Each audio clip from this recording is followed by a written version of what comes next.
আপনি কি জানেন, পৃথিবীর এক প্রান্ত থেকে আরেক প্রান্তে ঘুরে বেড়ানো ইবনে বতুতা একবার এমন পরিস্থিতির মুখোমুখি হয়েছিলেন যেখানে তার জীবনই হয়ে উঠেছিল অনিশ্চিত। কিন্তু সেই কঠিন অভিজ্ঞতাই তাকে একটি বড় শিক্ষা দিয়েছিল। ইবনে বতুতা ছিলেন ইতিহাসের অন্যতম বিখ্যাত পর্যটক। তরুণ বয়সে তিনি নিজ দেশ মরক্কো থেকে বেরিয়ে পড়েন, উদ্দেশ্য ছিল মক্কায় হজ করা। কিন্তু সেই যাত্রা শেষ পর্যন্ত তাকে নিয়ে যায় আফ্রিকা, মধ্যপ্রাচ্য, ভারত, চীন সহ পৃথিবীর বহু অজানা অঞ্চলে। একবার দীর্ঘ ভ্রমণের পথে তিনি এমন এক পরিস্থিতিতে পড়লেন যেখানে পথ ছিল বিপজ্জনক, সামনে ছিল অনিশ্চয়তা, আর ফিরে যাওয়ার সুযোগও ছিল খুব কম।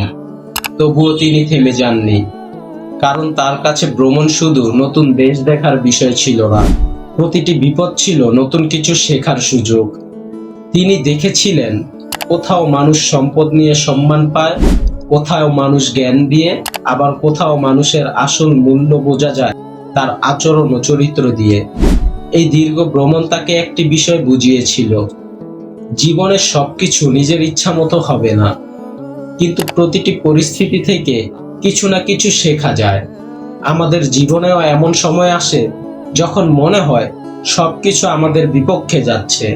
কেউ আপনাকে ছেড়ে যায়, কোনো পরিকল্পনা ব্যর্থ হয়, কিংবা পরিশ্রম করে কাঙ্ক্ষিত ফল পাওয়া যায় না।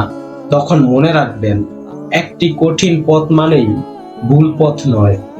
কখনো কখনো কঠিন পথই আপনাকে এমন একজন মানুষ বানায় যাকে সহজ পথ কখনো বানাতে পারতো না।